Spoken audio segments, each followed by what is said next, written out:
காயங்கள் செய்கிறாய், மோகத்தின் பஞ்சினால் ஒத்தடம் வைக்கிறாய்.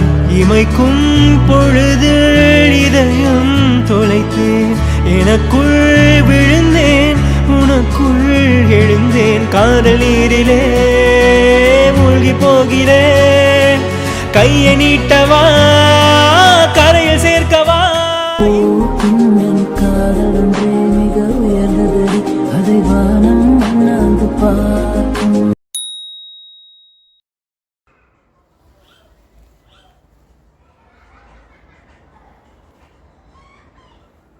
ஹே கைஸ், அஸ்ஸலாமு அலைக்கும் அண்ட் வெல்கம் பேக் டு மஷீரஸ் vlogs. எல்லாரும் எப்படி இருக்கீங்க? இன்னைக்கு Thursday நைட் அண்ட் ஃப்ரைடே மார்னிங்லேருந்து நான் என்ன செய்வேன் அப்படிங்கிறத நீங்கள் இன்றைக்கி பார்க்க போகிறீங்க. நான் வந்துட்டு பன் செய்யலாம் அப்படின்னு சொல்லிட்டு தான் கொஞ்சமாக மில்க், ஈஸ்ட், சுகர் எல்லாம் ஆட் பண்ணி நான் வந்து பன் செய்கிறதுக்காக ப்ரிப்ரேஷன் பண்ணிகிட்ருக்கேன். பட் வந்து பன் எப்படி வந்ததுன்னு நீங்களே பாருங்கள்.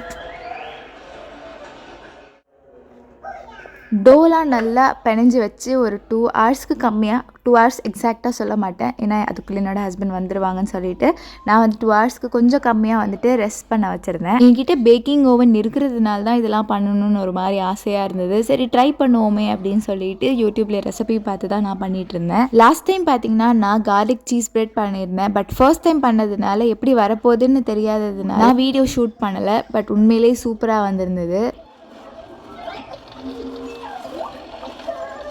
ஸோ பன்னோட டோ ரெஸ்ட் ஆகிட்டு இருக்கிற டைமில் நான் ருசைனாக்கு குளிக்க வைக்கிறதுக்கு முன்னாடி நல்லா எண்ணெய் தேய்ச்சி ரெட்டை பின்னல் போட்டு விட்டுருவேன். ஸோ நெக்ஸ்ட் டே நம்ம ஹேர் ரிமூவ் பண்ணக்குள்ளே அவளுக்கு வந்து சிக்கு இல்லாமல் வரும். பிகாஸ் இவளுக்கு கொஞ்சம் கர்லி ஹேர் அப்படிங்கிறதுனால. ஸோ இப்படி நம்ம போடுறதுனால அவள் முடியெல்லாம் ஒன்றா சேர்கிற மாதிரி எனக்கு ஒரு ஃபீல் ஆகிட்டுருக்கு. பிகாஸ் இல்லைனா அவள் முடி வந்து ஒரு மாதிரி பப்பரப்பான்னு இருக்கும்.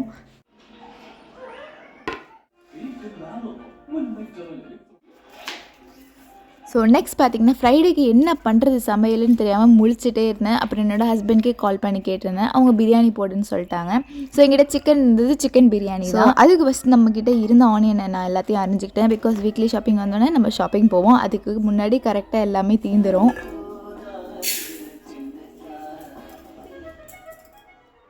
ஆனியன் கட் பண்ணி முடிச்சதுக்கப்புறம் பாஸ்மதி ரைஸை நல்லா வாஷ் பண்ணி நான் வந்துட்டு ரைஸை வந்து வேக போட்டுக்கிட்டேன். ஸோ அதில் கொஞ்சமாக பார்த்திங்கன்னா பட்டை, கிராம்பு, ஏலக்காய், பே லீவ்ஸ் அதெல்லாம் போட்டு லாஸ்ட்டில் ஒரு 3 ஸ்லைஸ் ஆஃப் லெமனும் போட்டுக்கிட்டேன்.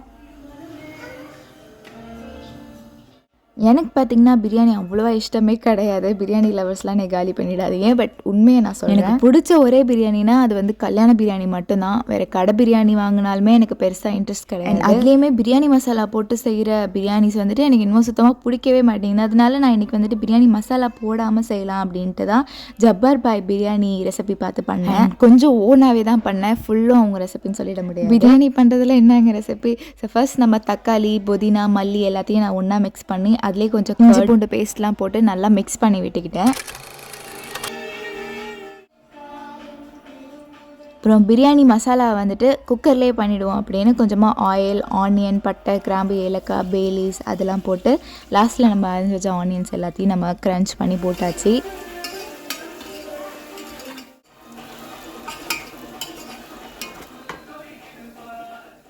ஸோ சைட் பையில் நம்ம எல்லாத்தையும் மிக்ஸ் பண்ணி வச்சுருந்த அந்த தக்காளி எல்லாத்தையுமே அதையும் நம்ம ஆட் பண்ணியாச்சு. ஸோ அதை நல்லா வேகட்டும், எண்ணெய் பிரிஞ்சு வர வரையும் அப்படின்னு சொல்லிட்டு நான் அதை வந்துட்டு விட்டுட்டேன். ஸோ உப்பு மஸ்ட்டு. தென் மசாலா பார்த்திங்கன்னா நான் chilli powder, turmeric powder and pepper powder 3 தான் நான் யூஸ் பண்ணேன். அது உங்கள் தேவையான அளவுக்கு, உங்கள் ஸ்பைஸ் அளவுக்கு நீங்கள் போட்டுக்கலாம்.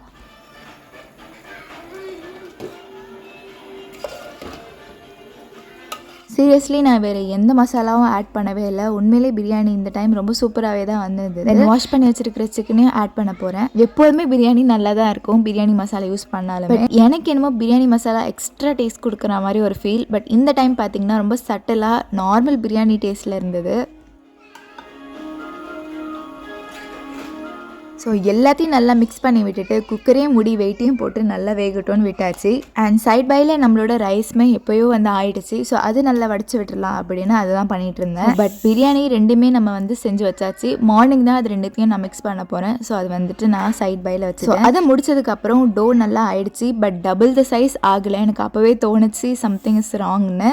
ஸோ அதனால நான் பார்த்திங்கன்னா பட் ஸ்டில் ட்ரை பண்ணுவோம் அப்படின்னு அது வந்து ஃபர்ஸ்ட் நான் 6ஆக நான் வந்து பிரிச்சுக்கிட்டேன். அதுக்கப்புறம் ரொம்ப குட்டியாக இருந்ததுனால 4 ஃபோராகவே பிரித்து நல்லா உருண்டை போட்டுக்கிட்டேன். அதுக்கு மேலே வந்துட்டு லைட்டாக மில்க் வந்துட்டு ஸ்ப்ரெட் பண்ணி விட்டுக்கிட்டேன். அப்புறம் நம்ம ஓவனை வந்துட்டு ப்ரீ ஹீட் பண்ணி டைரெக்டாக அதில் வச்சாச்சு. பார்க்க ரொம்ப அழகாக இருந்தது, பட் உள்ளெல்லாம் ஒன்றுமே ஆகவே இல்லை, தீய தான் ஸ்டார்ட் ஆச்சு. ஸோ இந்த ரெசிபி ஃப்ளாப். அதனால என்னோட ஹஸ்பண்ட்க்கு நான் நகட்ஸ் பொரிச்சு கொடுத்துட்டேன். இதை நான் போட்டிருக்கவே மாட்டேன், பட் ஏன் போட்டேன்னா கமெண்ட் செக்ஷனில் யாராச்சும் சூப்பராக பேக்கிங் பண்ணுற ஆளுங்க இருந்தால் எனக்கு ரெசிபி சொல்லுங்கள், நான் ட்ரை பண்ணுவேன். விடாமுயற்சி விஸ்வரூப வெற்றிங்கிற மாதிரி எனக்கு கேக் இது வரைக்கும் வந்ததே கிடையாது. பட் அட்லீஸ்ட் இந்த பண்ணாவது வரணுன்ட்டு தான் நான் வந்து உங்ககிட்ட கேட்குறேன். கண்டிப்பாக கமெண்ட்டில் போடுங்க.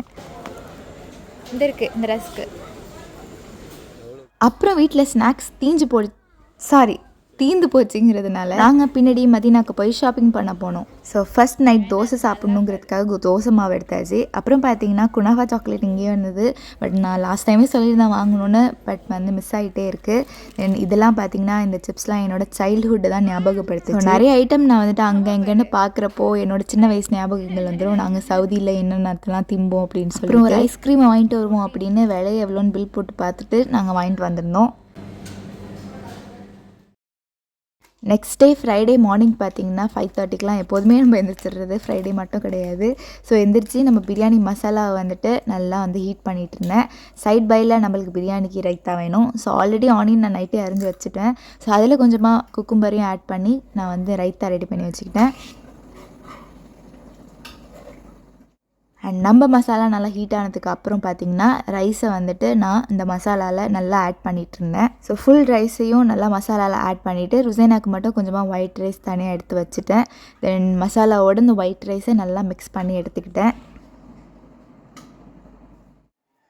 சிக்கன் பீஸை நான் மிக்ஸ் பண்ணுறதுக்கு முன்னாடி தனியாக எடுத்து வச்சுட்டேன், பிகாஸ் அது வந்து கரெக்டாக இருக்காதுன்னு. அப்புறம் பார்த்திங்கன்னா பிரியாணியை தம் போட்டுருவோம் அப்படின்னு ஃபாயில் பேப்பரை வச்சு மூடி நம்ம க்ளோஸ் பண்ணியாச்சு கொஞ்சம் நேரம்.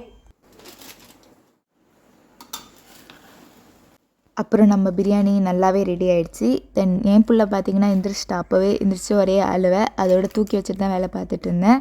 தென் சைட் பையில் அவளை உட்கார வச்சுட்டு நான் வந்துட்டு லஞ்ச் பாக்ஸை பேக் பண்ணிகிட்டு இருந்தேன். பிரியாணியெல்லாம் இருந்தால் என்னோட ஹஸ்பண்ட் அவங்க கொலீக்ஸ்க்கெலாம் ஷேர் பண்ணுவாங்க, எல்லோரும் ஒன்றா உட்காந்து சாப்பிட்றதுனால. அதனால கொஞ்சம் எக்ஸ்ட்ராவே வச்சு கொடுத்துருந்தேன்.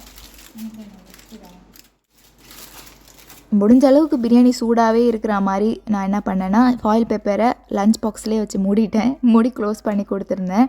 தென் ரைத்தாவும் ரெடி ஆகிடுச்சு. நம்ம இப்போ லஞ்ச் பாக்ஸ் பேக் பண்ண போகிறோம். ஸோ ஃபர்ஸ்ட் பிரியாணி டப்பா, அதுக்கப்புறம் ரைத்தா டப்பா வச்சு பேக் பண்ணியாச்சு. ஷாப்பிங் போயிருந்தப்போ ரஸ்க் வாங்கியிருந்தோம். ஸோ மார்னிங் பிரேக்ஃபாஸ்ட் பார்த்தீங்கன்னா காஃபி வித் ரஸ்க்கு.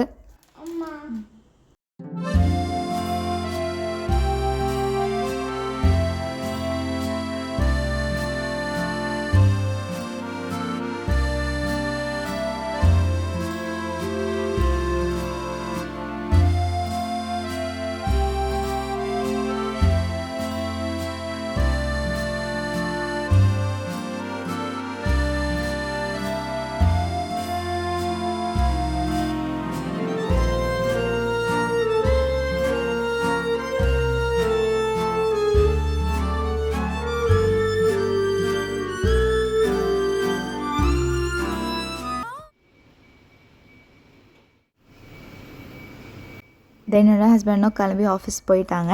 அவங்கள சென்ட் ஆஃப் பண்ணக்குள்ளே வந்து உண்மையிலே வந்துட்டு கஷ்டமாக தான் இருக்கும். அச்சோ நைட்டு தானே வருவாங்க அப்படின்னு சொல்லிட்டு. அட்லீஸ்ட் சாட்டர்டே சண்டே 2 days ஹாலிடேவாக கொடுத்துருந்தா கூட நல்லா இருந்திருக்கும் அப்படின்னு தோணும். யாராவது துபாயில் உள்ளவங்க யாராவது பார்த்தீங்கன்னா முக்கியமான ப்ளீஸ் சாட்டர்டேவும் கொஞ்சம் லீவ் கொடுங்க. ஏன்னா சண்டே ஒரு நாள் கண்ண மூடி திறக்கிறதுக்குள்ளே ஓடி போயிடுது. எனிவேஸ் நடக்கிறத பார்ப்போம். நம்ம ஃப்ரைடே மார்னிங் பார்த்திங்கன்னா நான் ஒரு 11:30க்கெலாம் எந்திரிச்சு வீடை வந்து பெருக்கி விட்டு மோப் போட ஆரம்பிச்சிட்டேன், பிகாஸ் ஃப்ரைடே அப்படிங்கிறதுனால.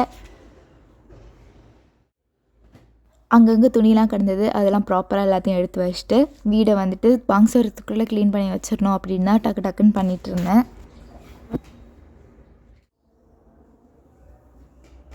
லாஸ்ட் வீடியோ பார்த்தீங்கன்னா நிறைய பேர் வந்து நிறைய கமெண்ட் போட்டிருந்தீங்க, பார்க்கவே ரொம்ப ஹாப்பியாக இருந்தது. அண்ட் எங்களோட கேம் வீடியோஸ்க்குமே நிறைய பேர் சப்போர்ட் பண்ணியிருக்கீங்க, ரொம்ப ஹாப்பியாகவே இருக்குது சீரியஸ். உங்களுக்கு ஏதாச்சும் புதுசாக கேம் தெரியும்னா கண்டிப்பாக கமெண்ட் செக்ஷனில் சஜஸ்ட் பண்ணுங்கள், இல்லை ட்ரை பண்ணுறோம். ஸோ வீடை ஃபுல்லாக க்ளீன் பண்ணி முடிச்சதுக்கப்புறம் ஊத் போட்டாச்சு. ஸோ நானும் ஃப்ரெஷ் ஆகிட்டு வந்து தொழுதாச்சு. லாஸ்ட் வீடியோவில் சேலரி பற்றி பேசினேன், எவ்வளோ சேலரி இருந்தால் இங்கே ஸ்டே பண்ண முடியும்னு. நான் 2Kலேருந்து ஸ்டார்ட் பண்ணேன், பட் வந்துட்டு sorry for the wrong information. Actually ரூல்ஸே பார்த்தீங்கன்னா உங்கள் ஃபேமிலியை நீங்கள் இங்கே எடுக்கிறப்போ உங்கள் அக்கௌண்ட்டில் அட்லீஸ்ட் 4000 dirhamஸாவது இருக்கணும். அந்த மாதிரி ஏதோ காட்டணும் அப்படின்னு சொல்லியிருந்தாங்க. பட் அழைக்கணும்னா அழைச்சிக்கலாம். 4000லாம் வந்துட்டு நீங்கள் சேர்த்து வச்சு கூட அழைச்சிக்கலாம். லாஸ்ட் டைம் சொன்ன மாதிரி தான் ஹஸ்பண்ட் நினச்சா கண்டிப்பாக முடியும். இந்த ஒரு இன்ஃபர்மேஷனை கரெக்ட் பண்ணணும்னு நினைச்சேன். லாஸ்ட் வீடியோ பார்க்காதவங்க டிஸ்கிரிப்ஷனில் லிங்க் கொடுக்குறேன், கண்டிப்பாக போய் பாருங்க. வீடியோக்கு மறக்காமல் லைக் ஷேர் அண்ட் சப்ஸ்கிரைப் பண்ணிக்கோங்க. பாய்.